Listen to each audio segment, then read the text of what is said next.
Hi friends, Host Eric here, talking with famous people. I want to make a video about this guy and what it reveals about stuff and life in general and so forth. It's this guy after 1001. I guess you'd say he's a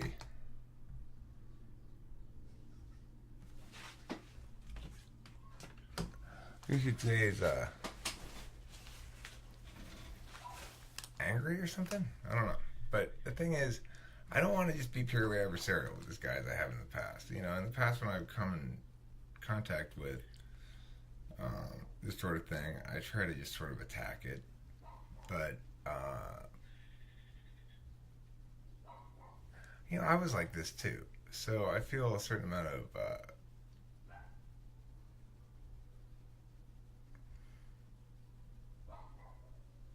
identity with him. It's like he wants to win this argument really badly, and I get that. I understand the frustration that can occur when one is tired of not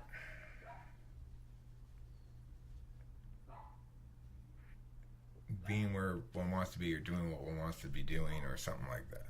Anyway, who knows if that's what this guy's situation is? I don't mean to be saying he's necessarily whatever, but let's just pretend for a second my interpretation of this guy is an interpretation of this guy representing an average kind of guy that does this sort of thing.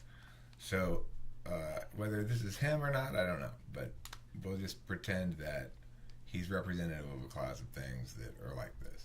And remember that it's not necessarily after 1001 that's like this. Anyway, so he goes, people will be mean to you when your confidence is inappropriately high. It's a social function to put you in your place. Why do you think people are mean to you and not mean to Jordan Peterson? I don't know that people aren't mean to Jordan Peterson. I don't think people are mean to me. I didn't refer to people as being mean. I referred to comments as being mean. And there is a difference. You think there's a conspiracy against you? No. You seem like you have extraordinarily low level of conscientiousness and high level of insecurity. Right. So, he additionally commented on this one. And he thought, I guess he thought this was going to work. Took a while, but it sounds like you finally agree. We care about tools that are more empirically sound. Who the we is, I don't know. In the last video, you said it was insane to suggest the Big Five is better than MBTI in any way. Sounds like you went and did some research. Good job. Well, of course it's insane to say it's superior because I'm prioritizing it as a mechanism of understanding, not as a mechanism of utility.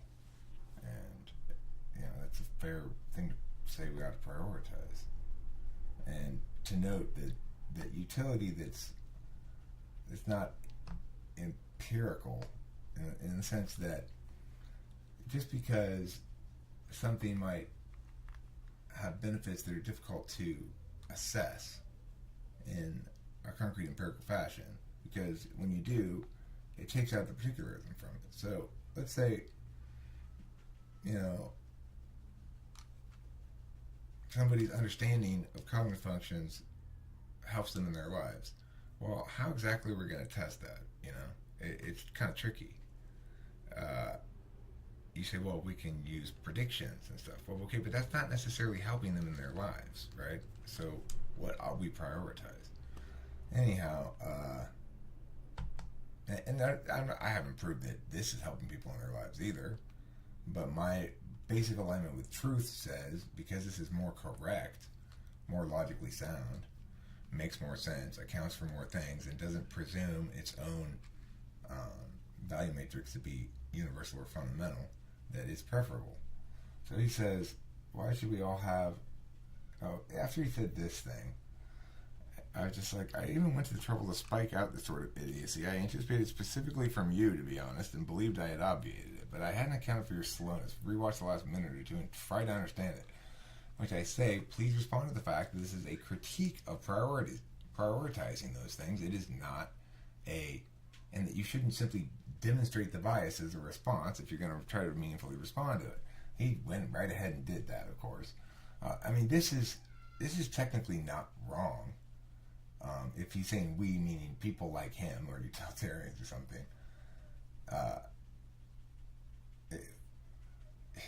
Yeah, but he's neglecting everything I say, right? Which is like, but there's a cost to be paid for the precision of the empirics, and just choosing to ignore all that. So I said, I told him, I tried to prevent you from doing just this, and you just ignored it.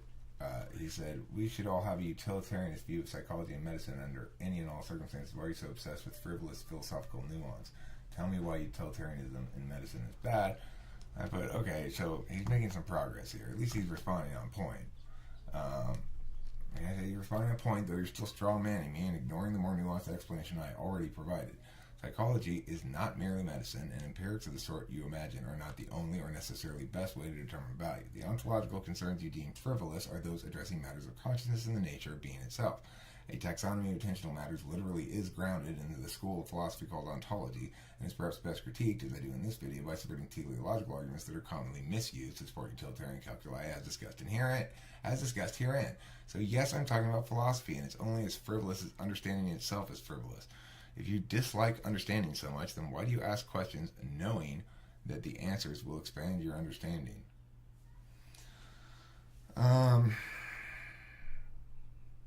But I empathize with them. I empathize with them because it's not easy to be a smart person in the world who's got good ideas, who thinks they understand things well, and who doesn't receive any sort of recognition or affirmation for that, or feels as though they ought to receive more. It's very tempting at any moment for somebody in that state of being to lash out at others they presume to be over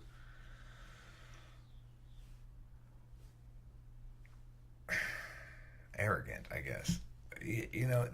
This thing trips me out. This one down here really trips me out. Who would mean to you when your confidence is inappropriately high as a social function for you? Well, how confident ought I be?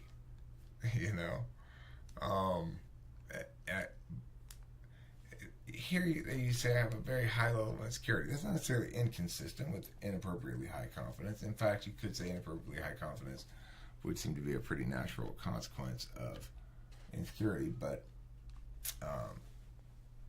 I would call that false confidence then in that circumstance. So I don't know if this individual perceives my confidence as false, excessive.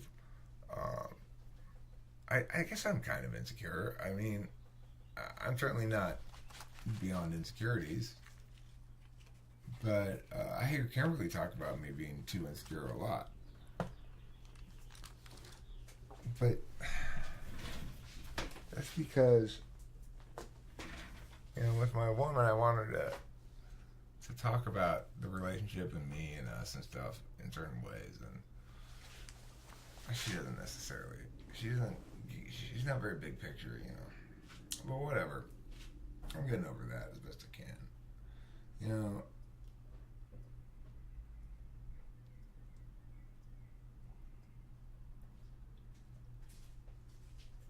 Insecurities.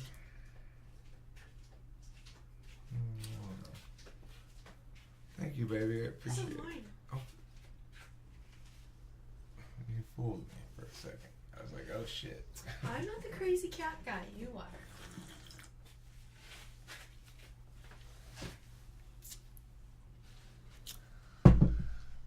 It's a pretty nice life. So, I still get some sort of shit like that. Anyway, so after 1001, I feel you. I know I can be a little bit frustrating. If you're trying to argue with me, I can be a bit frustrating. So, the other thing after 101, you seem to think that I have to have certain kinds of status in some ways to justify being confident in what I'm saying. But the reason I'm confident in what I'm saying is because I've done all of the talking about it many times before. What status does he want you to have? I don't know, but you know, I am a professional debate coach. I'm not just a guy who sits in his garage making YouTube videos. And I have had a lot of very substantial professional success in that arena. I've won a lot. I've had national champions and stuff.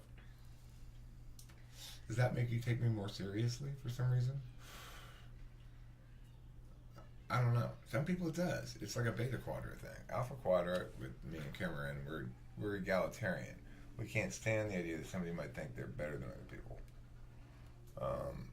So that's why I feel homey here, because I don't think I'm better than other people, though. As far as I can tell, I give everybody as much benefit of the doubt as I can. I assume anybody who's talking to me is a good, decent, reasonable person, and I interact with others on a just straight up one-to-one level all the time.